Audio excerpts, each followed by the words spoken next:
Chapter 45. Frank. No fairness in death. Those words kept ringing in Frank's head. The golden giant didn't scare him. The army of shades didn't scare him. But the thought of freeing Thanatos made Frank want to curl into a fetal position. This god had taken his mother. Frank understood what he had to do to break those chains. Mars had warned him. He'd explained why he loved Emily Zhang so much. She always put her duty first, ahead of everything, even her life. Now it was Frank's turn. His mother's sacrifice medal felt warm in his pocket. He finally understood his mother's choice, saving her comrades at the cost of her own life. He got what Mars had been trying to tell him. Duty, sacrifice, they mean something. In Frank's chest, a hard knot of anger and resentment, a lump of grief he'd been carrying since the funeral, finally began to dissolve. He understood why his mother never came home. Some things were worth dying for. Hazel. He tried to keep his voice steady. That package you're keeping for me. I need it. Hazel glanced at him in dismay. Sitting on Arion, she looked like a queen, powerful and beautiful. Her brown hair swept over her shoulders and a wreath of icy mist around her head. Frank, no. There has to be another way. Please, I know what I'm doing. Thanatos smiled and lifted his manacled wrists. You're right, Frank Zhang. Sacrifices must be made. Great. If Death approved of his plan, Frank was pretty sure he wasn't going to like the results. The giant Alsonius stepped forward, his reptilian feet shaking the ground. What package do you speak of, Frank Zhang? Have you brought me a present? Nothing for you, golden boy, Frank said, except a whole lot of pain. The giant roared with laughter. Spoken like a child of Mars. Too bad I have to kill you. And this one, my, I've been watching to meet, and the famous Percy Jackson. The giant grinned. His silver teeth made his mouth look like a car grill. I've followed your progress, son of Neptune, said Alsonius. Your fight with Kronos, well done. Gaia hates you above all others, except perhaps for that upstart Jason Grace. I'm sorry I can't kill you right away, but my brother Polybatus wishes to keep you as a pet. He thinks it will be amusing when he destroys Neptune to have the god's favourite son on a leash. After that, of course, Gaia has plans for you. Yeah, flattering, Percy raised Riptide, but actually I'm the son of Poseidon. I'm from Camp Half-Blood.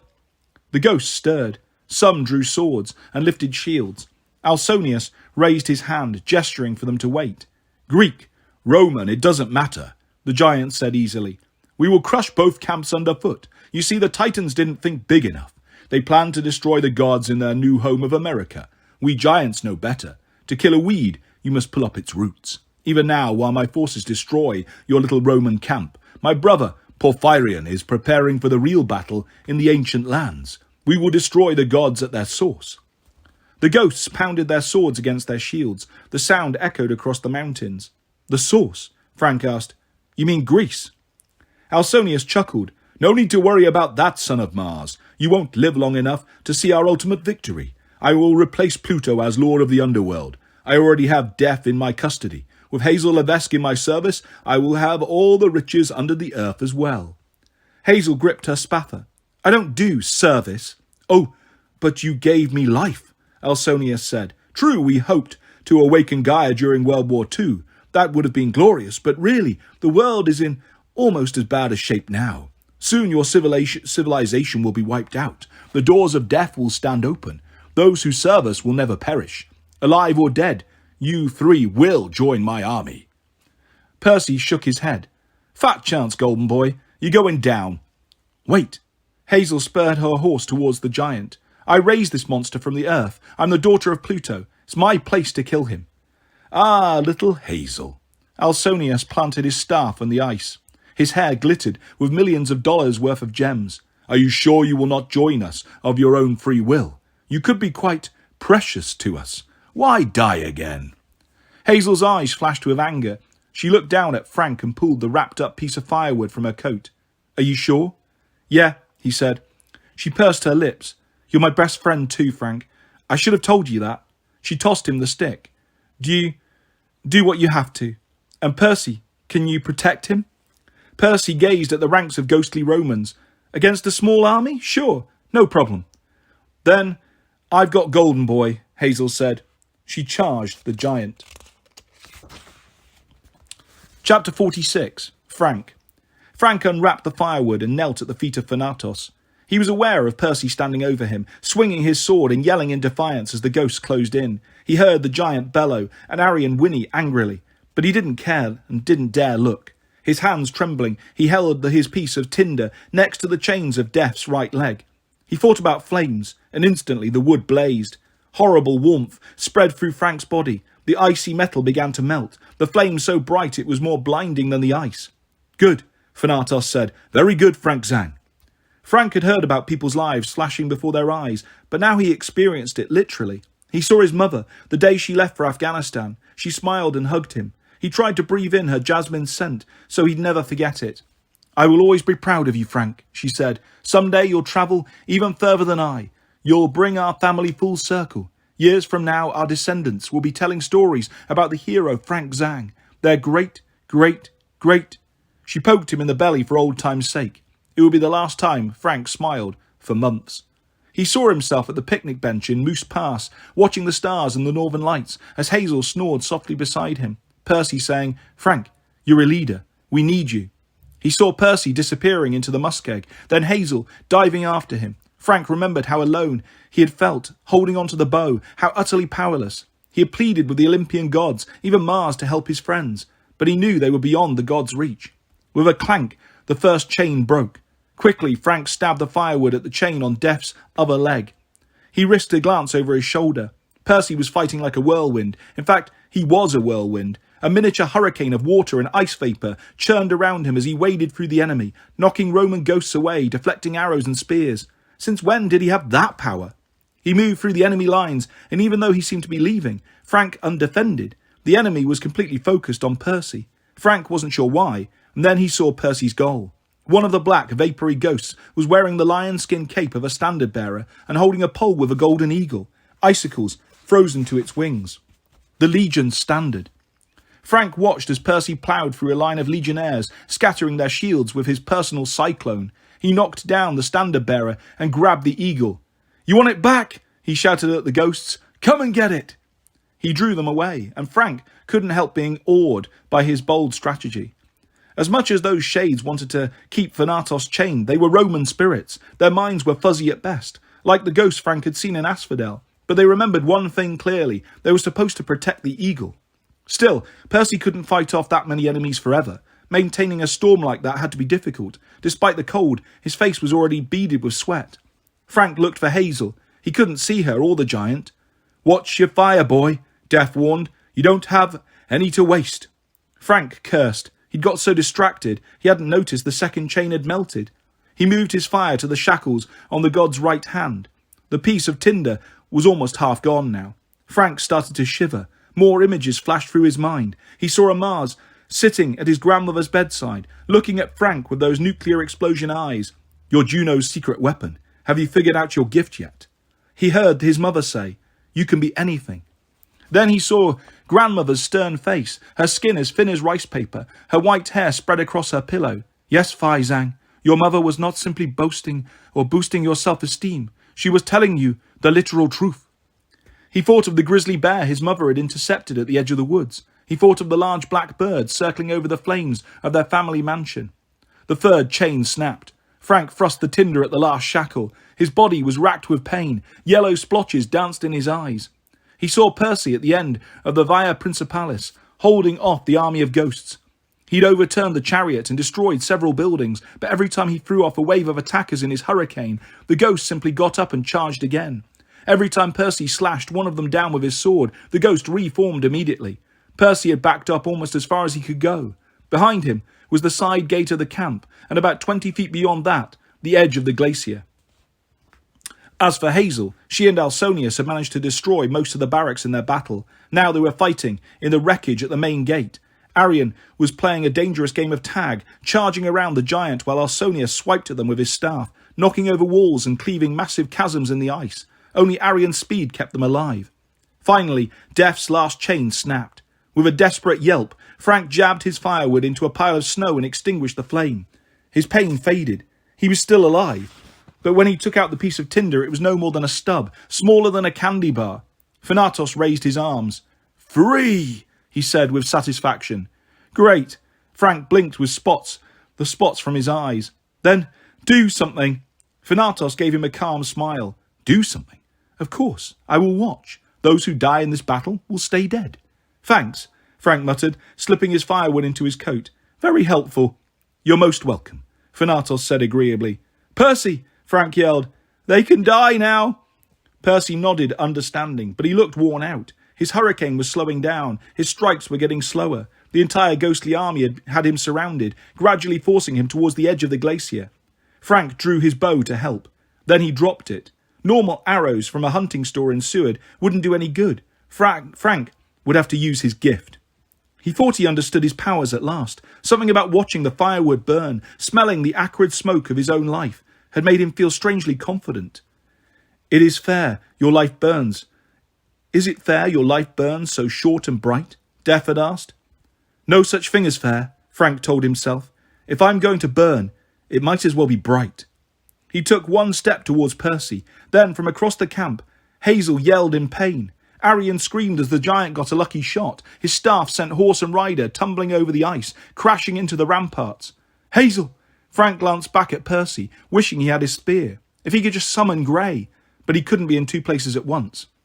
Go help her, Percy yelled, holding the golden eagle aloft. I've got these guys. Percy didn't have them. Frank knew that. The son of Poseidon was about to be overwhelmed, but Frank ran to Hazel's aid. She was half buried in a collapsed pile of snow bricks. Arion stood over her, trying to protect her, rearing and swatting at the giant with his front hooves. The giant laughed. Hello, little pony. You want to play? Ausonius raised his icy staff. Frank was too far away to help, but he imagined himself rushing forward, his feet leaving the ground. Be anything. He remembered the bald eagles they'd seen on the train ride. His body became smaller and lighter. His arms stretched into wings, and his sight became 1,000 times sharper. He soared upward, then dived at the giant with his talons extended, his razor-sharp claws raking across the giant's eyes. Ausonius bellowed in pain. He staggered backwards as Frank landed in front of Hazel and returned to his normal form. Frank! She stared at him in amazement, a cap of snow dripping off her head. What just... How did... Fool! Ausonius shouted. His face was slashed, black oil dripping into his eyes instead of blood, but the wounds were already closing. I am immortal in my homeland, Frank Zhang, and thanks to your friend Hazel, my new homeland is Alaska. You cannot kill me here. We'll see, Frank said. Power coursed through his arms and legs. Hazel, get back on your horse. The giant charged, and Frank charged to meet him. He remembered the bear he'd met face to face when he was a child. As he ran, his body became heavier, thicker, rippling with muscles. He crashed into the giant as a full-grown grizzly, 1,000 pounds of pure force. He was still small compared to Ausonius, but he slammed into the giant with such momentum that Ausonius toppled into an icy watchtower that collapsed on top of him. Frank sprang at the giant's head. A swipe of his claw was like a heavyweight fighter swinging a chainsaw. Frank bashed the giant's face back and forth until his metallic features began to dent. Arrgh! The giant mumbled in a stupor. Frank changed to his regular form. His backpack was still with him. He grabbed the rope he'd bought in Seward, quickly made a noose and fastened it round the giant's scaly dragon foot. Hazel, here! He tossed her the other end of the rope. I've got an idea, but we'll have to... Kill you! Ausonius muttered. Frank ran to the giant's head, picked up the nearest heavy object he could find, a Legion shield, and slammed it into the giant's nose. The giant said, "Ah!" Frank looked back at Hazel. How far can Arion pull this guy? Hazel just stared at him. You were a bird, then a bear, and... I'll explain later, Frank said. We need to drag this guy inland, as fast and far as we can. But Percy, Hazel said. Frank cursed. How could he have forgotten? Through the ruins of the camp, he saw Percy with his back to the edge of the cliff. His hurricane was gone. He held Riptide on one hand and the Legion's golden eagle in the other. The entire army of shades edged forward, their weapons bristling. Percy! Frank yelled. Percy glanced over. He saw the fallen giant and seemed to understand what was happening. He yelled something that was lost in the wind, probably, go. And then he slammed Riptide into the ice at his feet. The entire glacier shuddered. Ghosts fell to their knees. Behind Percy, a wave surged up from the bay, a wall of grey water even taller than the glacier. Water shot from the chasms and crevices in the ice. As the wave hit, the back half of the camp crumbled. The entire edge of the glacier peeled away, cascading into the void, carrying buildings, ghosts, and Percy Jackson over the edge. Chapter 47. Frank. Frank was so stunned that Hazel had to yell his name a dozen times before he realised Ausonius was getting up again. He slammed his shield into the giant's nose until Ausonius began to snore. Meanwhile, the glacier kept crumbling, the edge getting closer and closer. Thanatos glided towards them on his black wings, his expression serene. "Ah, yes," he said with satisfaction. "There go some souls. Drowning, drowning. You'd best hurry, my friends, or you'll drown too." "But Percy," Frank could barely speak his friend's name. "Is he—" "Too soon to tell. As for this one," Thanatos looked down at Ausonius with distaste. "You'll never kill him here. You know what to do." Frank nodded numbly. "I think so. Then our business is complete." Frank and Hazel exchanged nervous looks. Hazel faltered. "You mean you won't— you're not going to—" "Claim your life?" Thanatos asked. "Well, let's see." He pulled a pure black iPad from thin air. Death tapped the screen a few times, and all Frank could think was, please don't let there be an app for reaping souls. "I don't see you on the list," Thanatos said. "Pluto gives me specific orders for escaped souls, you see. For some reason, he has not issued a warrant for yours. Perhaps he feels your life is not finished, or it could be an oversight. If you'd like me to call and ask—" "No," Hazel yelped. That's okay." "Are you sure?" Death asked helpfully. "I have video conferencing enabled. I have his Skype address here somewhere." "Really? No." Hazel looked as if several £1,000s of worry had just been lifted from her shoulders. "Thank you." Ausonius mumbled. Frank hit him over the head again. Death looked up from his iPad. "As for you, Frank Zhang, it isn't your time either. You've got a little fuel left to burn, but don't think I'm doing either of you a favour. We will meet again under less pleasant circumstances." The cliff was still crumbling, the edge only 20 feet away now. Arion whinnied impatiently. Frank knew they had to leave, but there was one question he had to ask. "What about the doors of death?" he said. "Where are they? How do we close them?" "Ah, yes." A look of irritation flickered across Thanatos' face. "The doors of me. Closing them would be good, but I fear it is beyond my power. How you would do it, I haven't the faintest idea. I can't tell you exactly where they are. The location isn't, well, it's not entirely a physical place. They must be located through questing. I can tell you to start your search in Rome, the original Rome. You will need a special guide. Only one sort of demigod can read the signs that will ultimately lead you to the doors of me." Cracks appeared in the ice under their feet. Hazel patted Arion's neck to keep him from bolting. "What about my brother?" she asked. "Is Nico alive?" Thanatos gave her a strange look, possibly pity, though that didn't seem like an emotion Death would understand. "You will find the answer in Rome, and now I must fly south to your Camp Jupiter. I have a feeling there will be many souls to reap very soon. Farewell, demigods, until we meet again." Thanatos dissipated into black smoke. The cracks widened in the ice under Frank's feet. "Hurry," he told Hazel. "We've got to take Ausonius about 10 miles due north." He climbed onto the giant's chest, and Arion took off, racing across the ice, dragging Ausonius like the world's ugliest sled.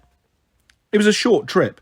Arion rode the glacier like a highway, zipping across the ice, leaping crevices and skidding down slopes that would have made a snowboarder's eyes light up. Frank didn't have to knock out Ausonius too many times because the giant's head kept bouncing and hitting the ice. As they raced along, the half-conscious golden boy mumbled a tune that sounded like jingle bells.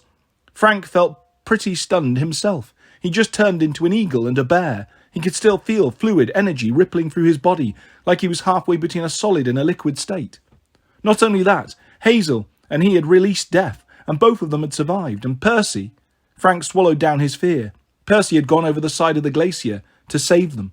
The son of Neptune shall drown. No, Frank refused to believe Percy was dead. They hadn't come all this way just to lose their friend. Frank would find him, but first they had to deal with Ausonius. He visualized the map he had been studying on the train from Anchorage. He knew roughly where they were going, but there were no signs or markers on top of the glacier. He'd just have to take his best guess. Finally, Arion zoomed between two mountains into a valley of ice and rocks, like a massive bowl of frozen milk with bits of Cocoa Puffs. The giant's golden skin paled as if it was turning to brass. Frank felt a subtle vibration in his own body, like a tuning fork pressed against his sternum. He knew he'd crossed into friendly territory. Home territory. "Here," Frank shouted. Arion veered to one side. Hazel cut the rope and Ausonius went skidding past. Frank leapt off just before the giant slammed into a boulder. Immediately, Alsonius jumped to his feet. What? Where? Who? His nose was bent in an odd direction. His wounds had healed, though his golden skin had lost some of its luster. He looked around for an iron staff, which was still back at Hubbard Glacier, and then he gave up and pounded the nearest boulder to pieces with his fist. You dare take me for a sleigh ride?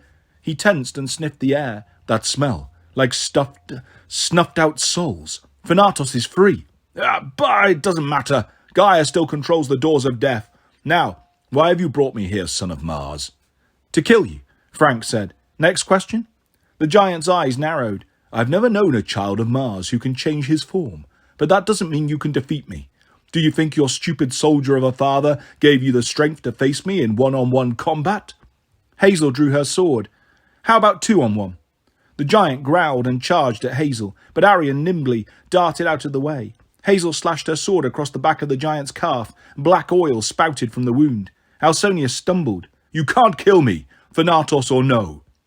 Hazel made a grabbing gesture with her free hand. An invisible force yanked the giant's jewel-encrusted hair backwards. Hazel rushed in, slashed his other leg, and raced away before he could regain his balance. Stop that! Alsonius shouted. This is Alaska. I am immortal in my homeland. Actually, Frank said, I've some bad news about that. See, I got more from my dad than strength. The giant snarled. What are you talking about, war brat? Tactics, Frank said. That's my gift from Mars. A battle can be won before it's ever fought by choosing the right ground. He pointed over his shoulder. We crossed the border a few hundred yards back. You're not in Alaska anymore. Can't you feel it, Al? You want to get to Alaska. You have to go through me. Slowly, understanding dawned in the giant's eyes. He looked down incredulously at his wounded legs. Oil still poured from his calves, turning the ice black. Impossible! The giant bellowed. Gah! He charged at Frank, determined to reach the international boundary. For a split second, Frank doubted his plan. If he couldn't use his gift again, if he froze, he was dead. And then he remembered his grandmother's instructions. It helps if you know the creature well. Check. It also helps if you are in a life-and-death situation, such as combat. Double check. The giant kept coming. 20 yards. 10 yards. Frank, Hazel called nervously. Frank stood his ground. I got this. Just before Alsonius smashed into him, Frank changed. He'd always felt too big and clumsy. Now he used that feeling. His body swelled to massive size. His skin thickened. His arms changed to stout front legs. His mouth grew tusks, and his nose elongated. He became the animal he knew best, the one he'd cared for, fed, bathed, and even given indigestion to at Camp Jupiter. Alsonius slammed into a full-grown 10-ton elephant. The giant staggered sideways. He screamed in frustration and slammed into Frank again. But Alsonius was completely out of his weight division. Frank headbutted him so hard, Alsonius flew backwards and landed spread-eagled on the ice. You can't kill me, Alsonius growled. You can't! Frank turned back to his normal form. He walked up to the giant, whose oily wounds were steaming. The gems fell out of his hair and sizzled in the snow. His golden skin began to corrode, breaking into chunks. Hazel dismounted and stood next to Frank, her sword ready. May I? Frank nodded. He looked into the giant's seething eyes. Here's a tip, Alsonius. Next time you choose the biggest state for your home, don't set up base in the part that's only 10 miles wide. Welcome to Canada, idiot. Hazel's sword came down on the giant's neck. Alsonius dissolved into a pile of very expensive rocks. For a while, Hazel and Frank stood together, watching the remains of the giant melt into the ice. Frank picked up his rope. An elephant? Hazel asked. Frank scratched his neck. Yeah, it seemed like a good idea. He couldn't read her expression. He was afraid he'd finally done something so weird that she'd never want to be around him again. Frank Zhang, lumbering klutz, child of Mars, part-time, pachyderm. Then she kissed him. A real kiss on the lips. Much better than the kind of kiss she'd given Percy on the aeroplane. You are amazing, she said, and you make a very handsome elephant. Frank felt so flustered that he thought his boots might melt through the ice. Before he could say anything, a voice echoed across the valley. You haven't won! Frank looked up. Shadows were shifting across the nearest mountain, forming the face of a sleeping woman. You will never reach home in time, taunted the voice of Gaia. Even now, Thanatos is attending the death of Camp Jupiter, the final destruction of your Roman friends. The mountain rumbled as if the whole earth were laughing. The shadows disappeared. Hazel and Frank looked at each other. Neither said a word. They climbed onto Arion and sped back towards Glacier Bay. Chapter 48. Frank. Percy was waiting for them. He looked mad. He stood at the edge of the glacier, leaning on the staff of the Golden Eagle, gazing down at the wreckage he'd caused. Several hundred acres of newly opened water dotted with icebergs and flotsam from the ruined camp. The only remains on the glacier were the main gates, which listed sideways, and a tattered blue banner lying over a pile of snow bricks. When they ran up to him, Percy said, "Hey," like they were just meeting for lunch or something. "You're alive," Frank marvelled. Percy frowned. "The fall? Oh, that was nothing. I fell twice that far from the St. Louis Arch." "You did what?" Hazel asked. "Never mind. The important thing was I didn't drown." "So the prophecy was incomplete," Hazel grinned. "It probably said something like the son of Neptune will drown a whole bunch of ghosts." Percy shrugged. He was still looking at Frank like he was miffed. "I got a bone to pick with you, Zhang. You can turn into an eagle? And a bear?" "And an elephant," Hazel said proudly. "An elephant?" Percy shook his head in disbelief. "That's your family gift. You can change shape." Frank shuffled his feet. Yeah. Periclymenus, my ancestor, the Argonaut. He could do that. He passed down the ability." "And he got that gift from Poseidon," Percy said. "That's completely unfair. I can't turn into animals." Frank stared at him. "Unfair? You can breathe underwater and blow up glaciers and summon freaking hurricanes, and it's unfair that I can become an elephant." Percy considered. "Okay, I guess you got a point. But next time I say you're totally beast." "Just shut up," Frank said. "Please." Percy cracked a smile. "If you guys are done," Hazel said, "we need to go. Camp Jupiter is under attack. They could use that gold eagle." Percy nodded. "One thing first, though, Hazel. There's about a ton of Imperial gold weapons and armour at the bottom of the bay now, plus a really nice chariot. I'm betting that stuff could come in handy." It took them a long time, too long, but they all knew those weapons could make the difference between victory and defeat if they got them back to camp in time. Hazel used her abilities to levitate some items from the bottom of the sea. Percy swam down and brought up more. Even Frank helped by turning into a seal, which was kind of cool, though Percy claimed his breath smelled like fish. It took all three of them to raise the chariot, but finally they'd managed to haul everything ashore to a black sand beach near the base of the glacier. They couldn't fit everything in the chariot, but they used Frank's rope to strap down most of the gold weapons and the best pieces of armour. "It looks like Santa's sleigh," Frank said. "Can Arion even pull that much?" Arion huffed. "Hazel," Percy said, "I am seriously going to wash your horse's mouth with soap. He says yes, he can pull it, but he needs food." Hazel picked up an old Roman dagger, a Pugio. It was bent and dull, so it wouldn't be much good in a fight, but it looked like solid Imperial gold. "Here you go, Arion," she said. "High-performance fuel." The horse took the dagger in his teeth and chewed it like an apple. Frank made a silent oath never to put his hand near that horse's mouth. "I'm not doubting Arion's strength," he said carefully, "but will the chariot hold up?" "The last one." "This one has Imperial gold wheels and axle," Percy said. "It should hold." "If not," Hazel said, "this is going to be a short trip. But we're out of time. Come on." Frank and Percy climbed into the chariot. Hazel swung up onto Arion's back. "Giddy up," she yelled. The horse's sonic boom echoed across the bay. They sped south, avalanches tumbling down the mountains as they passed. Chapter 49. Percy. 4 hours. That's how long it took the fastest horse on the planet to get from Alaska to San Francisco Bay, heading straight over the water down the northwest coast. That's also how long it took for Percy's memory to return completely. The process had started in Portland when he had drunk the Gorgon's blood, but his past life had still been maddeningly fuzzy. Now, as they headed back into the Olympian god's territory, Percy remembered everything.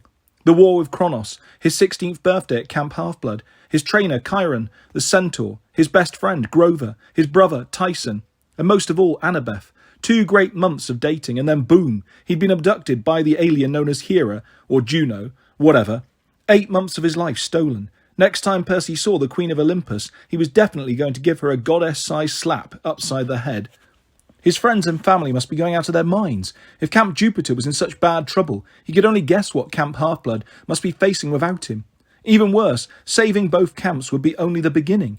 According to Alsonius, the real war would happen far away in the homeland of the gods. The giants intended to attack the original Mount Olympus and destroy the gods forever. Percy knew that giants couldn't die unless demigods and gods fought them together. Nico had told him that. Annabeth had mentioned it too back in August, when she'd speculated that the giants might be part of the new great prophecy, what the Romans call the prophecy of 7. That was the downside of dating the smartest girl at camp. You learn stuff. He understood Juno's plan. Unite the Roman and Greek demigods to create an elite team of heroes, then somehow convince the gods to fight alongside them. But first they had to save Camp Jupiter. The coastline began to look familiar. They raced past the Mendocino lighthouse. Shortly afterwards, Mount Tam and the Marin headlands loomed out of the fog. Arion shot straight under the Golden Gate Bridge into San Francisco Bay. They tore through Berkeley and into the Oakland Hills. When they reached the hilltop above the Caldecott Tunnel, Arion shuddered like a broken car and came to a stop, his chest heaving. Hazel patted his sides lovingly. "You did great, Arion." The horse was too tired even to cuss. "Of course I did great. What did you expect?" Percy and Frank jumped off the chariot. Percy wished they'd been comfortable seats or an in-flight meal. His legs were wobbly. His joints were so stiff he could barely walk. If he went into battle like this, the enemy would call him Old Man Jackson. Frank didn't look much better. He hobbled to the top of the hill and peered down at the camp. "Guys, you need to see this."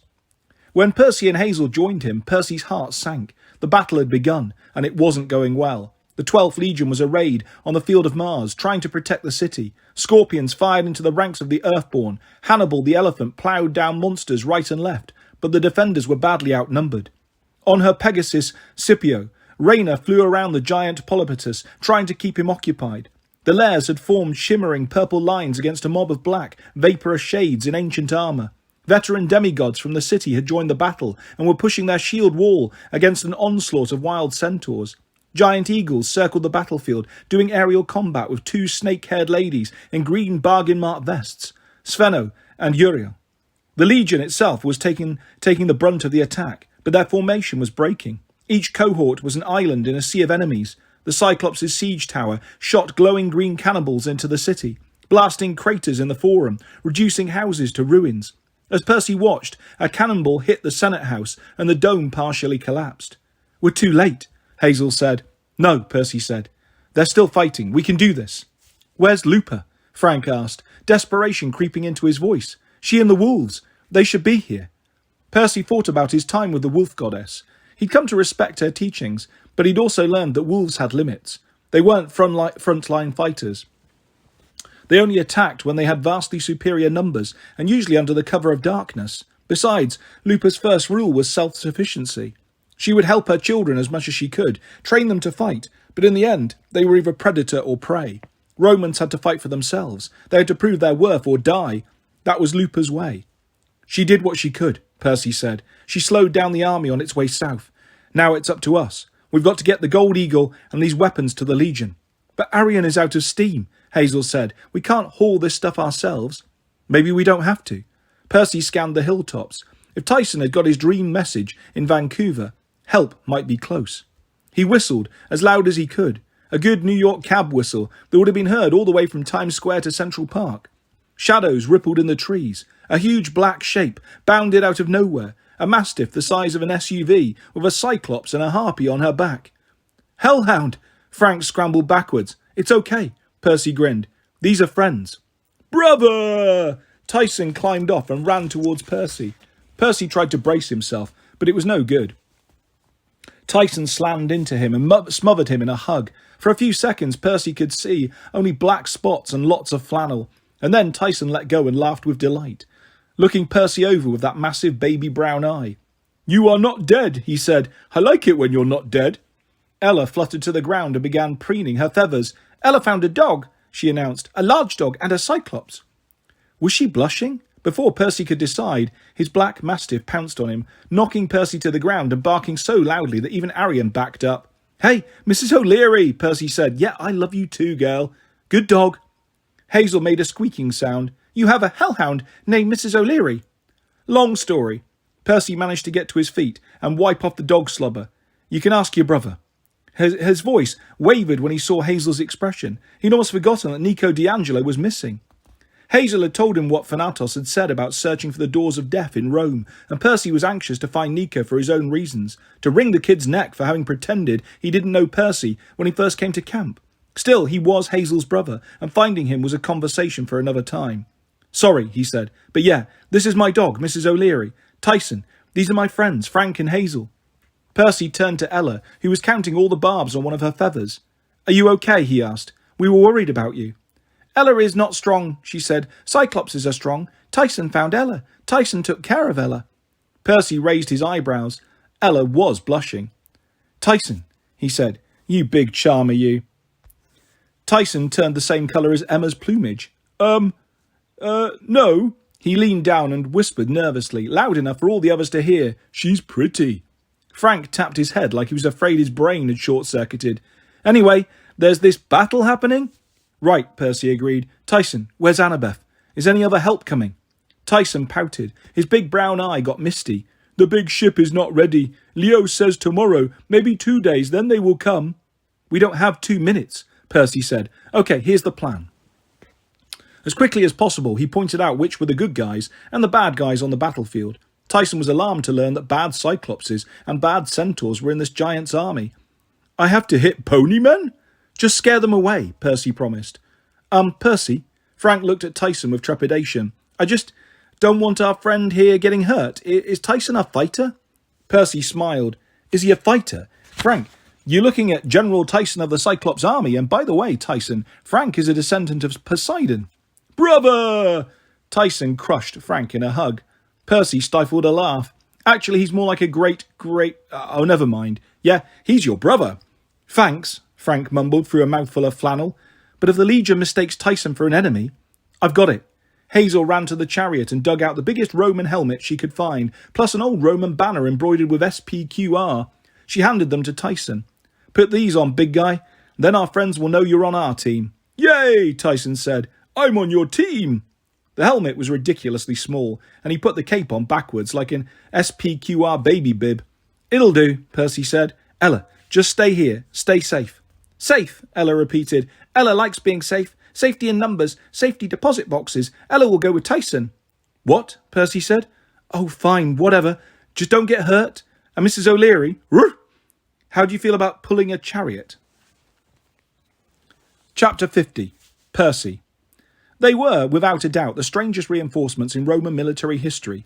Hazel rode Arion, who had recovered enough to carry one person at normal horse speed, though he cursed about his aching hooves all the way downhill. Frank transformed into a bald eagle, which Percy still found totally unfair, and soared above them. Tyson ran down the hill, waving his club and yelling, Bad ponymen, boo! While Ella fluttered around him, reciting facts from the old farmer's almanac. As for Percy, he rode Mrs. O'Leary into battle with a chariot full of imperial gold equipment, clanking and clinking behind, the golden eagle standard of the 12th Legion raised high above him. They skirted the perimeter of the camp and took the northernmost bridge over the little Tiber, charging into a field of Mars at the western edge of the battle. A horde of Cyclopses was hammering away at the campers of the 5th cohort, who were trying to keep their shields locked, just to stay alive. Seeing them in trouble, Percy felt a surge of protective rage. These were the kids who'd taken him in. This was his family. He shouted, 5th cohort, and slammed into the nearest Cyclops. The last things the poor monster saw were Mrs. O'Leary's teeth. After the Cyclops disintegrated, and stayed disintegrated, thanks to death, Percy leapt off his hellhound and slashed wildly through the other monsters. Tyson charged at the Cyclops leader, Ma Gasket, her chainmail dress spattered with mud and decorated with broken spears. She gawked at Tyson and started to say, Who? Tyson hit her in the head so hard she spun in a circle and landed on her rump. Bad Cyclops lady, he bellowed. General Tyson says go away. He hit her again, and Ma Gasket broke into dust. Meanwhile, Hazel charged around on Arion, slicing her spaffer through one Cyclops after another, while Frank blinded the enemies with his talons. Once every Cyclops within 50 yards had been reduced to ashes, Frank landed in front of his troops and transformed into a human. His centurion's badge and mural crown gleamed on his winter jacket. 5th cohort, he bellowed, get your imperial gold weapons right here. The campers recovered from their shock and mobbed the chariot. Percy did his best to hand out equipment quickly. Let's go, Dakota urged, grinning like a madman as he swigged red Kool-Aid from his flask. Our comrades need help. Soon the 5th cohort was equipped with new weapons and shields and helmets. They weren't exactly consistent. In fact, they looked like they'd been shopping at King Midas' clearance sale, but they were suddenly the most powerful cohort in the Legion. Follow the eagle, Frank ordered. To battle! The campers cheered. As Percy and Mrs. O'Leary charged onward, the entire cohort followed, 40 extremely shiny, gold-plated warriors, screaming for blood. They slammed into a herd of wild centaurs that were attacking the 3rd cohort. When the campers of the third saw the eagle standard, they shouted insanely and fought with renewed effort. The centaurs didn't stand a chance. The 2 cohorts crushed them like a vice. Soon there was nothing left but piles of dust and assorted hooves and horns. Percy hoped Chiron would forgive him, but these centaurs weren't like the party ponies he'd met before. They were some other breed. They had to be defeated. "Form ranks," the centurion shouted. The 2 cohorts came together, their military training kicking in. Shields locked, they marched into battle against the Earthborn. Frank shouted, "Pillar!" 100 spears bristled. When Frank yelled, "Fire!" they sailed through the air, a wave of death cutting through the 6-armed monsters. The campers drew swords and advanced towards the centre of the battle. At the base of the aqueduct, the 1st and 2nd cohorts were trying to encircle Polypotus, but they were taking a pounding. The remaining Earthborn threw barrage after barrage of stone and mud. Carpoid grain spirits, those horrible little piranha cupids, were rushing through the tall grass, abducting campers at random, pulling them away from the line. The giant himself kept shaking basilisks out of his hair. Every time one landed, the Romans panicked and ran. Judging from their corroded shields and the smoking plumes off their helmets, they'd already learned about the basilisk's poison and fire. Rayna soared above the giant, diving in with her javelin whenever he turned his attention to the ground troops. Her purple cloak snapped in the wind, her golden armour gleamed. Polypotus jabbed his trident and swung his weighted net, but Scipio was almost as nimble as Arion. Then Rayna noticed the 5th cohort marching to their aid with the eagle. She was so stunned that the giant almost swatted her out of the air, but Scipio dodged. Rayna locked eyes with Percy and gave him a huge smile. "Romans!" Her voice boomed across the fields. "Rally to the eagle!" Demigods and monsters alike turned and gawked as Percy bounded forward on his hellhound. "What is this?" Polypotus demanded. "What is this?" Percy felt a rush of power coursing through the standard staff. He raised the eagle and shouted, "12th Legion, Fulminata!" Thunder shook the valley. The eagle let loose a blinding flash, and 1,000 tendrils of lightning exploded from its golden wings, arcing in front of Percy like the branches of an enormous deadly tree, connecting with the nearest monsters, leaping from one to another, completely ignoring the Roman forces. When the lightning stopped, the 1st and 2nd cohorts were facing one surprised-looking giant and several hundred smoking piles of ash. The enemy's centre line had been charred to oblivion. The look on Octavian's face was priceless. The centurion stared at Percy with shock, then outrage, and then, when his own troops started to cheer, he had no choice except to join the shouting. "Rome! Rome!" The giant Polypotus backed up uncertainly, but Percy knew the battle wasn't over. The 4th cohort was still surrounded by cyclopses. Even Hannibal the elephant was having a hard time wading through so many monsters. His black Kevlar armour was ripped so that his label just said Ant. The veterans and lairs on the eastern flank were being pushed towards the city. The monster's siege tower was still hurling explosive green fireballs into the streets. The Gorgons had disabled the giant eagles and now flew unchallenged over the giant's remaining centaurs and the Earthborn, trying to rally them. "Stand your ground!" Stethnos yelled. "I've got 3 samples!" Polypotus bellowed. A dozen fresh basilisks fell out of his hair, turning the grass to poison yellow. "You think this changes anything, Percy Jackson? I cannot be destroyed! Come forward, son of Neptune! I will break you!" Percy dismounted. He handed Dakota the standard. "You are the cohort's senior centurion. Take care of this." Dakota blinked, and then he straightened with pride. He dropped his Kool-Aid flask and took the eagle. "I will carry it with honour." "Frank, Hazel, Tyson," Percy said, "help the 4th cohort. I've got a giant to kill." He raised Riptide, but before he could advance, horns blew in the northern hills. Another army appeared on the ridge. Hundreds of warriors in black and grey camouflage, armed with spears and shields. Interspersed among their ranks were a dozen battle forklifts, their sharpened tines gleaming in the sunset and flaming bolts knocked in their crossbows. "Amazons," Frank said. "Great." Polypotus laughed. "You see? Our reinforcements have arrived. Rome will fall today." The Amazons lowered their spears and charged down the hill. Their forklifts barreled into battle. The giant's army cheered, until the Amazons changed course and headed straight for the monster's intact eastern flank. "Amazons, forward!" On the largest forklift stood a girl who looked like an older version of Rayna, in black combat armour with a glittering gold belt around her waist. "Queen Hilla," said Hazel. "She survived." The Amazon queen shouted, "To my sister's aid! Destroy the monsters!" "Destroy!" Her troops' cry echoed through the valley.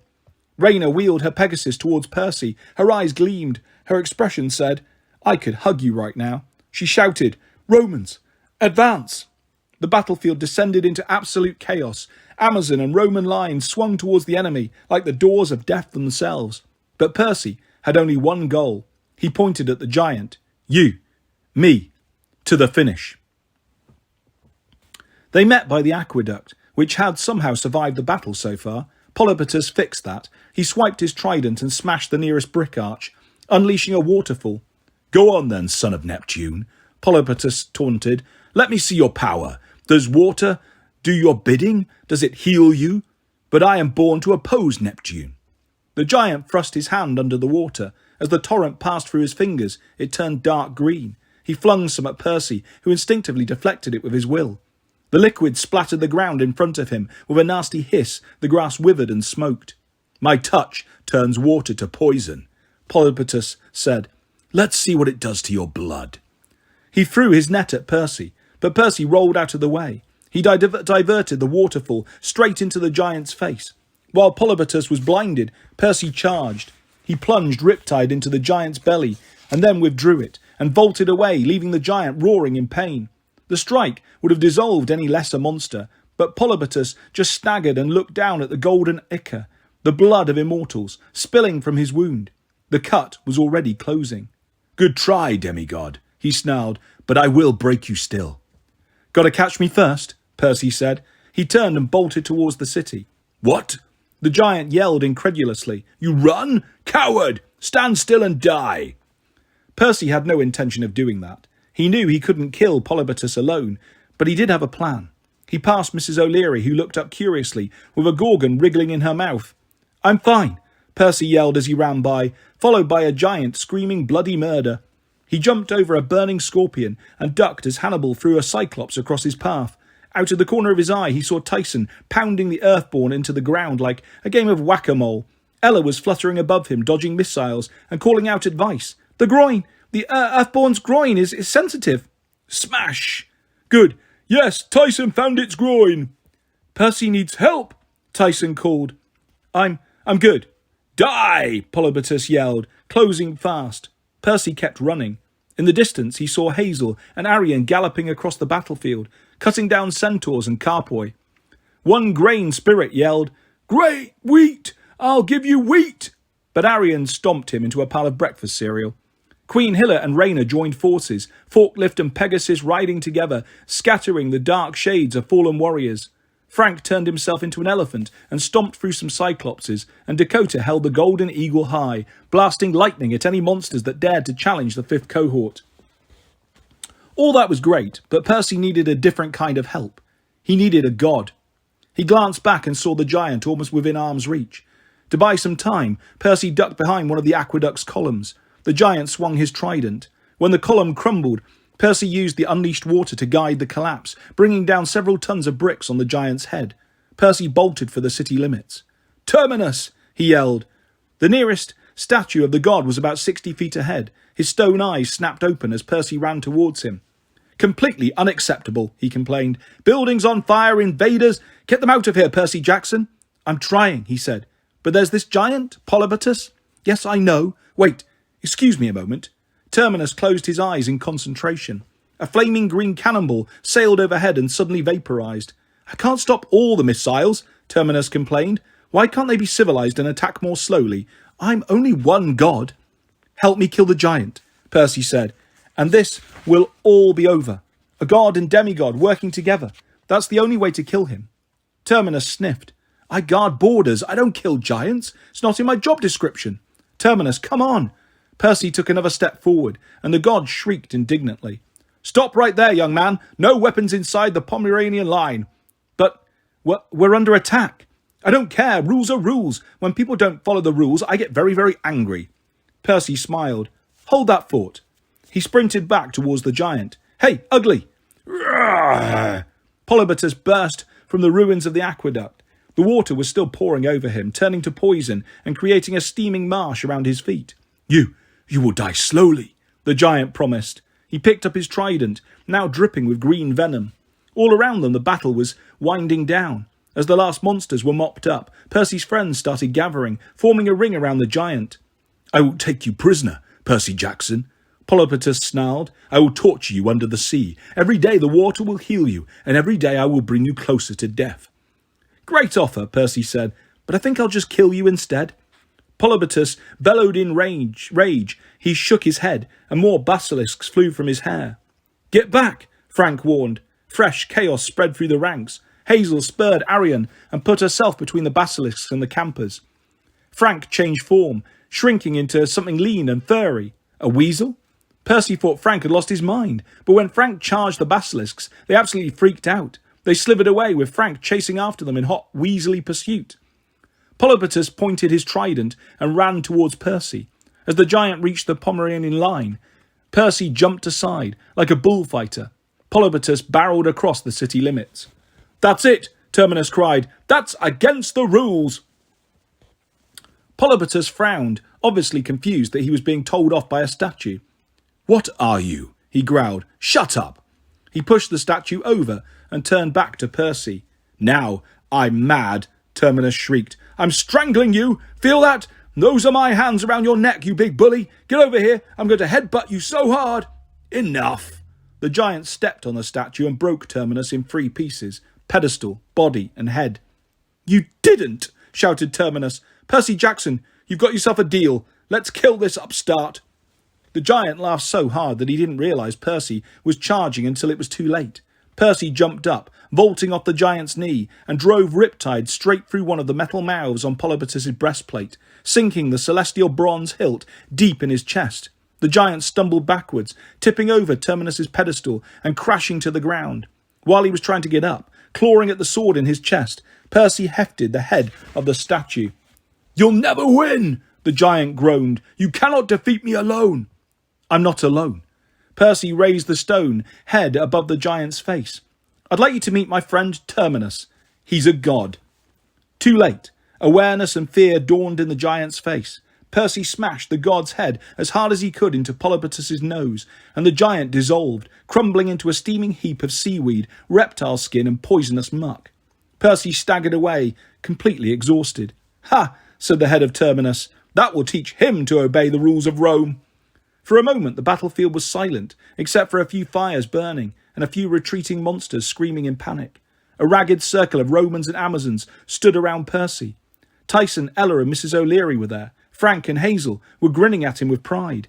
Arion was nibbling contentedly on a golden shield.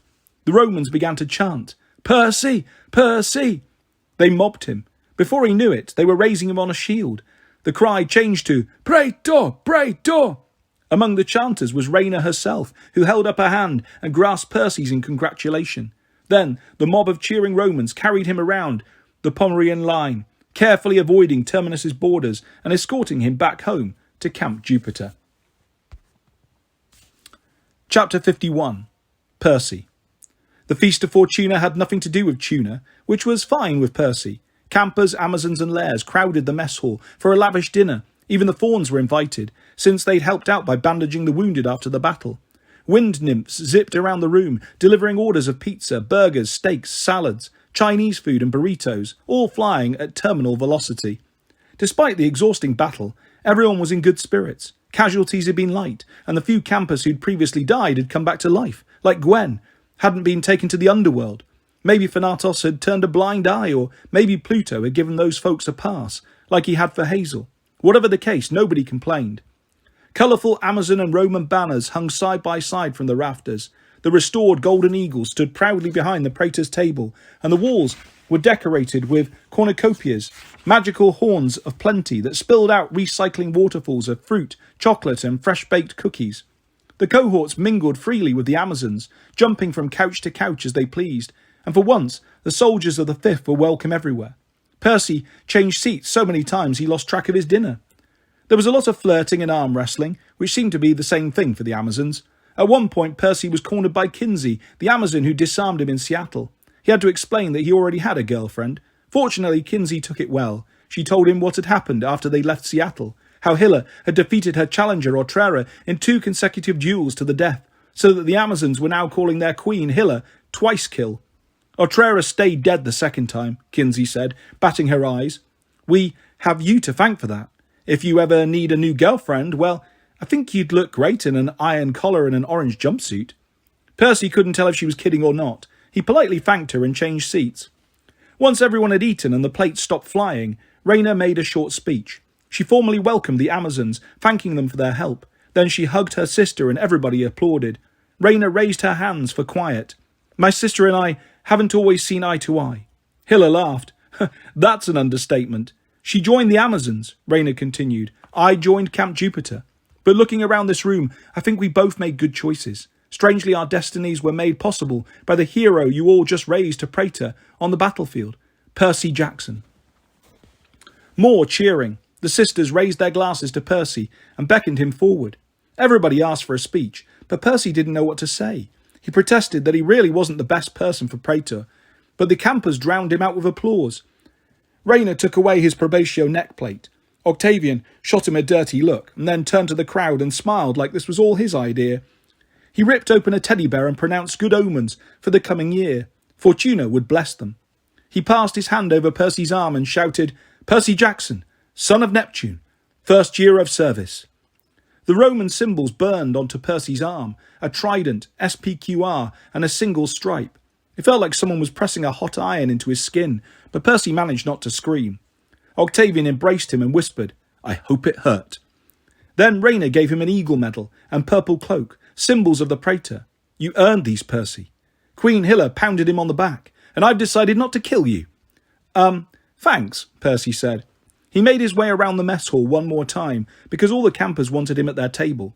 Vitellius, the Lar, followed, stumbling over his shimmering purple toga and readjusting his sword, telling everyone how he'd predicted Percy's rise to greatness.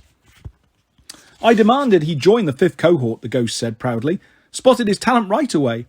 Don the Fawn popped up in a nurse's hat, a stack of cookies in each hand. Man, congrats and stuff, awesome. Hey, do you have any spare change?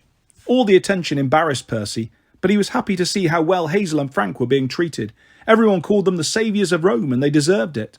There was even talk about reinstating Frank's great-grandfather, Shen Lun, to the Legion's Roll of Honour. Apparently he hadn't caused the 1906 earthquake after all. Percy sat for a while Tyson and Ella, who were honoured guests at Dakota's table. Tyson kept calling for peanut butter sandwiches, eating them as fast as the nymphs could deliver. Ella perched at his shoulder on top of the couch and nibbled furiously on cinnamon rolls. Cinnamon rolls are good for harpies, she said. June 24th is a good day. Roy Disney's birthday and Fortuna's feast and Independence Day for Zanzibar and Tyson. She glanced at Tyson, then blushed and looked away. After dinner, the entire Legion got the night off. Percy and his friends drifted down to the city, which wasn't quite recovered from the battle, but the fires were out. Most of the debris had been swept away and the citizens were determined to celebrate. At the Pomerian line, the statue of Terminus wore a paper party hat. Welcome, Praetor, he said. You need any giants' faces smashed while you're in town, just let me know. Thanks, Terminus, Percy said. I'll keep that in mind. Yes, good. Your Praetor's cape is an inch too low on the left there. That's better. Where is my assistant, Julia? Julia! The little girl ran out from behind the pedestal. She was wearing a green dress tonight, and her hair was still in pigtails. When she smiled, Percy saw that her front teeth were starting to come in. She held up a box full of party hats. Percy tried to decline, but Julia gave him the big adoring eyes. Ah, sure, he said. I'll take the blue crown. She offered Hazel a gold pirate hat. I'm going to be Percy Jackson when I grow up, she told Hazel solemnly. Hazel smiled and ruffled her hair. That's a good thing to be, Julia. Although, Frank said, picking out a hat shaped like a polar bear's head, Frank Zhang would be good too. Frank, Hazel said. They put on their hats and continued to the forum, which was lit up with multicoloured lanterns. The fountains glowed purple. The coffee shops were doing a brisk business, and street musicians filled the air with the sounds of guitar, lyre, panpipes and armpit noises. Percy didn't get the last one. Maybe it was an old Roman musical tradition. The goddess Iris must have been in a party mood too. As Percy and his friends strolled past the damaged Senate House, a dazzling rainbow appeared in the night sky. Unfortunately, the goddess sent another blessing too. A gentle rain of gluten-free ROFL cupcake simulations, which Percy figured would either make cleaning up harder or rebuilding easier. The cupcakes would make great bricks. For a while, Percy wandered the streets with Hazel and Frank, who kept brushing shoulders. Finally, he said, I'm a little tired, guys. You go ahead. Hazel and Frank protested, but Percy could tell they wanted some time alone. As he headed back to camp, he saw Mrs. O'Leary playing with Hannibal in the Field of Mars. Finally, she'd found a playmate she could roughhouse with. They frolicked around, slamming into each other, breaking fortifications, and generally having an excellent time. At the fort gates, Percy stopped and gazed across the valley. It seemed like so long ago that he'd stood here, with Hazel, getting his first good view of camp. Now he was more interested in watching the eastern horizon. Tomorrow, maybe the next day, his friends from Camp Half-Blood would arrive. As much as he cared about Camp Jupiter, he couldn't wait to see Annabeth again. He yearned for his old life, New York and Camp Half-Blood, but something told him it might be a while before he returned home. Gaia and the giants weren't done causing trouble, not by a long shot. Rayna had given him the second praetor's house on the Via Principalis, but as soon as Percy looked inside, he knew he couldn't stay there. It was nice, but it was also full of Jason Grace's stuff. Percy already felt uneasy taking Jason's title of praetor. He didn't want to take the guy's house too. Things would be awkward enough when Jason came back, and Percy was sure that he would be on that dragon-headed warship. Percy headed back to the 5th Cohort barracks and climbed into his bunk. He passed out instantly. He dreamed he was carrying Juno across the little Tiber. She was disguised as a crazy old bag lady, smiling and singing an ancient Greek lullaby as her leathery hands gripped Percy's neck. "Do you still want to slap me, dear?" she asked. Percy stopped midstream. He let go and dumped the goddess in the river.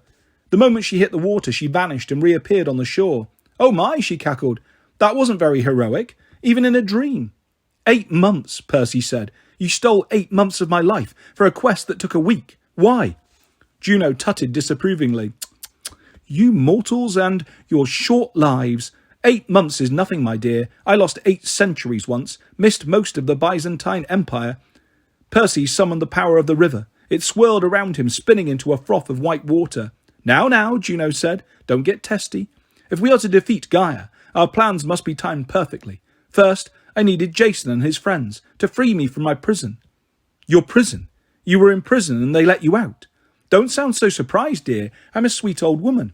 At any rate, you weren't needed at Camp Jupiter until now, to save the Romans at their moment of greatest crisis. The 8 months between, well, I do have other plans brewing, my boy. Opposing Gaia, working behind Jupiter's back, protecting your friends. It's a full-time job. If I had to guard you from Gaia's monsters and schemes as well, and keep you hidden from your friends back east all that time, much better you take a safe nap. You would have been a distraction, a loose cannon." A distraction. Percy felt the water rising with his anger, spinning faster around him. A loose cannon.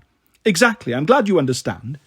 Percy sent a wave crashing down on the old woman, but Juno simply disappeared and materialised further down the shore. "My," she said, "you are in a bad mood. But you know I'm right. Your timing here was perfect. They trust you now. You are a hero of Rome. And while you slept, Jason Grace has learned to trust the Greeks. They've had time to build the Argo too. Together, you and Jason will unite the camps." "Why me?" Percy demanded. "You and I never got along. Why would you want a loose cannon on your team?" "Because I know you, Percy Jackson. In many ways, you are impulsive. But when it comes to your friends, you are as constant as a compass needle. You are unswervingly loyal, and you inspire loyalty. You are the glue that will unite the 7. "Great," Percy said. "Always wanted to be glue." Juno laced her crooked fingers. "The heroes of Olympus must unite. After your victory over Kronos in Manhattan, well, I fear that wounded Jupiter's self-esteem." "Because I was right," Percy said, "and he was wrong." The old lady shrugged. "He should be used to that after so many eons married to me, but alas, my proud and obstinate husband refuses to ask more mere demigods for help again. He believes the giants can be fought without you, and Gaia can be forced back to her slumbers. I know better, but you must prove yourself. Only by sailing to the ancient lands and closing the doors of death will you convince Jupiter that you are worthy of fighting side by side with the gods. It will be the greatest quest since Aeneas sailed from Troy." "And if we fail," Percy said, "if Romans and Greeks don't get along, then Gaia has already won. I'll tell you this, Percy Jackson. The one who will cause you the most trouble is the one closest to you, the one who hates me most." "Annabeth."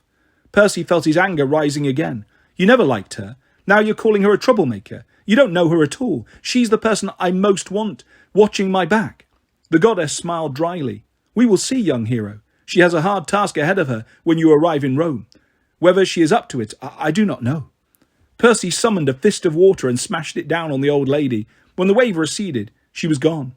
The river swirled out of Percy's control. He sank into the darkness of the whirlpool. Chapter 52. Percy.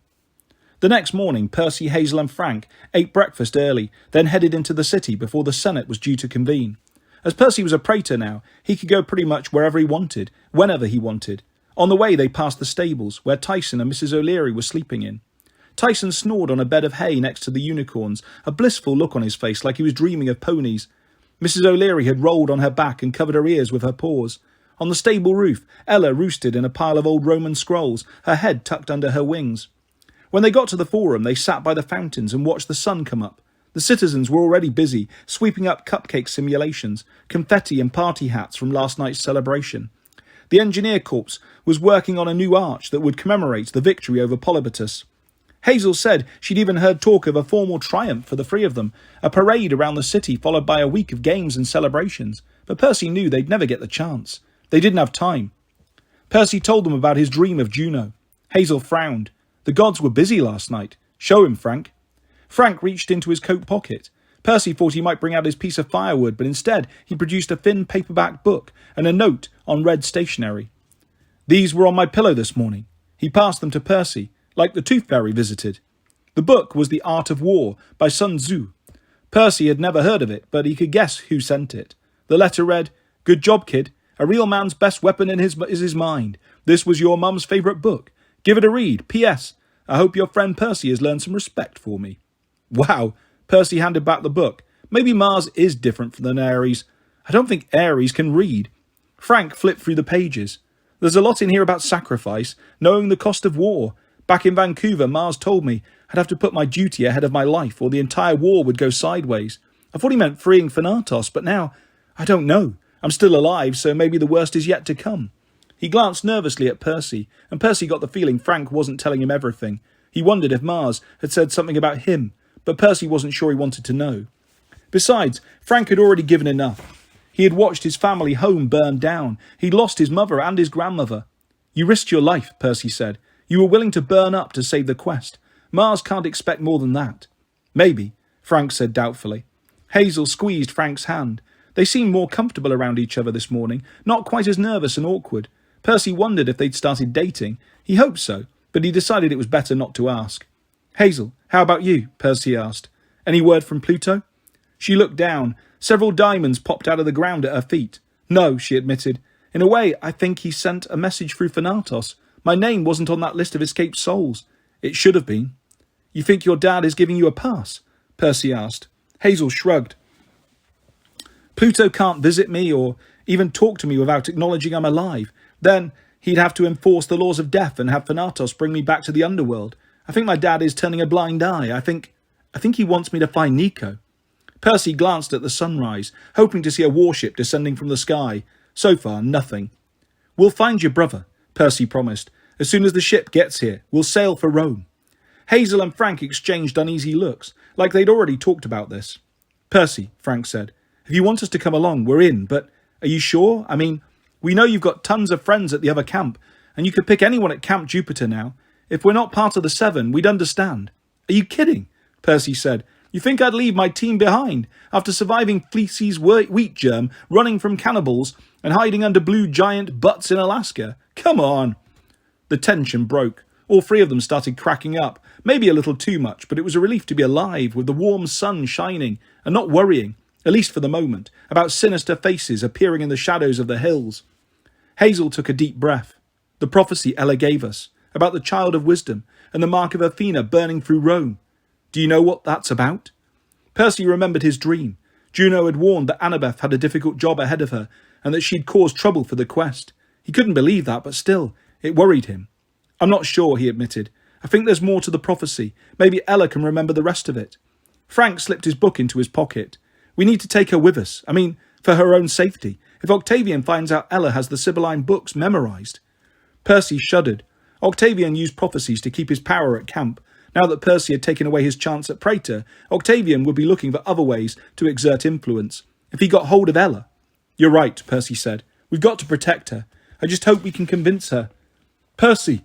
Tyson came running across the forum, Ella fluttering behind him with a scroll in her talons. When they reached the fountain, Ella dropped the scroll in Percy's lap. Special delivery, she said, from an aura, a wind spirit. Yes, Ella got a special delivery. Good morning, brothers. Tyson had hay in his hair and peanut butter in his teeth. The scroll is from Leo. He is funny and small. The scroll looked unremarkable, but when Percy spread it across his lap, a video recording flickered on the parchment. A kid in Greek armour grinned up at them. He had an impish face, curly black hair and wild eyes, like he just had several cups of coffee. He was sitting in a dark room with timber walls, like a ship's cabin. Oil lamps swung back and forth on the ceiling. Hazel stifled a scream. What? Frank asked. What's wrong? Slowly, Percy realised the curly-haired kid looked familiar, and not just from his dreams. He'd seen that face in an old photo. Hey, said the guy in the video. Greetings from your friends at Camp Half-Blood, etc. This is Leo. I'm the, He looked off screen and yelled, What's my title? Am I like Admiral or Captain or... A girl's voice yelled back, Repair boy. Very funny, Piper, Leo grumbled. He turned back to the parchment screen. So, yeah, I'm Supreme Commander of the Argo 2. Yeah, I like that. Anyway, we're going to be sailing towards you in about, an hour in this big mother warship. We'd appreciate it if you'd not, blow us out of the sky or anything. So, okay, if you could tell the Romans that. See you soon. Yours in demi-goddishness and all that. Peace out. The parchment turned blank. It can't be, Hazel said. What? Frank asked. You know that guy? Hazel looked like she'd seen a ghost. Percy understood why. He remembered the photo in Hazel's abandoned house in Seward. The kid on the warship looked exactly like Hazel's old boyfriend. It's Sammy Valdez, she said. But how? It can't be, Percy said. That guy's name is Leo, and it's been 70-something years. It has to be He wanted to say a coincidence, but he couldn't make himself believe that. Over the past few years, he'd seen a lot of things, destiny, prophecy, magic, monsters, fate, but he'd never yet run across a coincidence. They were interrupted by horns blowing in the distance. The senators came marching into the forum, with Rayner at the lead. It's meeting time, Percy said. Come on, we've got to warn them about the warship. Why should we trust these Greeks? Octavian was saying. He'd been pacing the Senate floor for 5 minutes, going on and on, trying to counter what Percy had told them about Juno's plan and the prophecy of 7. The Senate shifted restlessly, but most of them were too afraid to interrupt Octavian while he was on a roll. Meanwhile, the sun climbed in the sky, shining through the broken Senate roof and giving Octavian a natural spotlight. The Senate house was packed. Queen Hilla, Frank and Hazel sat in the front row with the senators. Veterans and ghosts filled the back rows. Even Tyson and Ella had been allowed to sit in the back. Tyson kept waving and grinning at Percy. Percy and Rayner occupied matching praetor's chairs on the dais, which made Percy self-conscious. It wasn't easy looking dignified, wearing a bedsheet and a purple cape. The camp is safe, Octavian continued. I'll be the first to congratulate our heroes for bringing back the Legion's eagle and so much imperial gold. Truly, we have been blessed with good fortune. But why do more? Why tempt fate? I'm glad you asked. Percy stood, taking the question as an opening. Octavian stammered. I wasn't part of the quest, Percy said. Yes, I know, and you're wise to let me explain, since I was. Some of the senators snickered. Octavian had no choice but to sit down and try not to look embarrassed. Gaia is waking, Percy said. We defeated 2 of her giants, but that's only the beginning. The real war will take place in the old land of the gods. The quest will take us to Rome and eventually to Greece. An uneasy ripple spread through the Senate. I know, Percy said. You've always thought of the Greeks as your enemies, and there's a good reason for that. I think the gods have kept our 2 camps apart, because whenever we meet, we fight. But that can change. It has to change if we're to defeat Gaia. That's what the prophecy of 7 means. 7 demigods, Greek and Roman, will have to close the doors of death together. Ha! Shouted a laugh from the back row. The last time a praetor tried to interpret the prophecy of 7, it was Michael Varus, who lost our eagle in Alaska. Why should we believe you now? Octavian smiled smugly. Some of his allies in the Senate began nodding and grumbling. Even some of the veterans looked uncertain. I carried Juno across the Tiber, Percy reminded them, speaking as firmly as he could. She told me that the prophecy of 7 is coming to pass. Mars also appeared to you in person. Do you think 2 of your most important gods would appear at camp if the situation wasn't serious? He's right, Gwen said from the second row. I, for one, trust Percy's word. Greek or not, he restored the honour of the Legion. You saw him on the battlefield last night. Would anyone here say he is not a true hero of Rome?" Nobody argued. A few nodded in agreement. Rayna stood. Percy watched her anxiously. Her opinion could change everything, for better or worse. "You claim this is a combined quest," she said. "You claim Juno intends for us to work with this other group, Camp Half-Blood. Yet the Greeks have been our enemies for eons. They are known for their deceptions." "Maybe so," Percy said, "but enemies can become friends. A week ago, would you have thought Romans and Amazons would be fighting side by side?"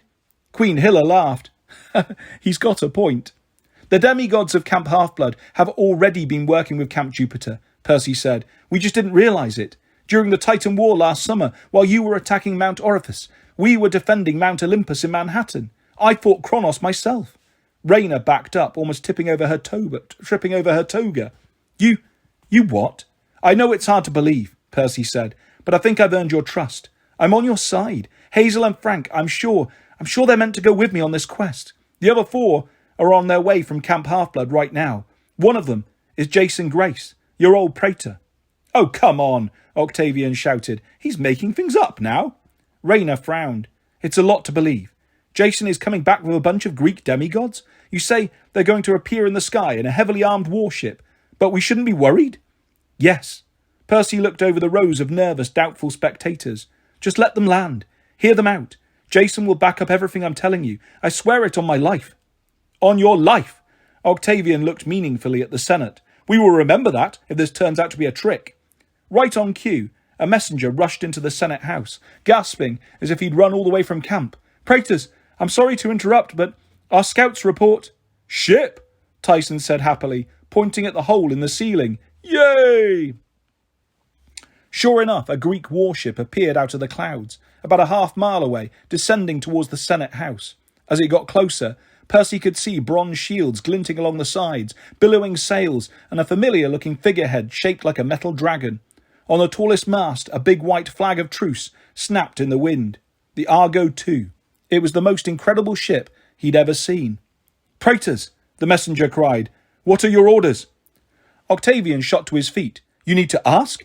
His face was red with rage. He was strangling his teddy bear. "The omens are horrible. This is a trick, a deception. Beware Greeks bearing gifts." He jabbed a finger at Percy. "His friends are attacking in a warship. He has led them here. We must attack." "No," Percy said firmly. "You all raised me as praetor for a reason. I will fight to defend this camp with my life, but these aren't enemies. I say we stand ready, but not to attack. Let them land. Let them speak. If it is a trick, then I will fight with you, as I did last night, but it is not a trick." All eyes turned towards Rayna. She studied the approaching warship. Her expression hardened. If she vetoed Percy's orders, well, he didn't know what would happen. Chaos and confusion at the very least. Most likely the Romans would follow her lead. She'd been their leader much longer than Percy. "Hold your fire," Rayna said, "but have the legion stand ready. Percy Jackson is your duly chosen praetor. We will trust his word, unless we are given clear reason not to.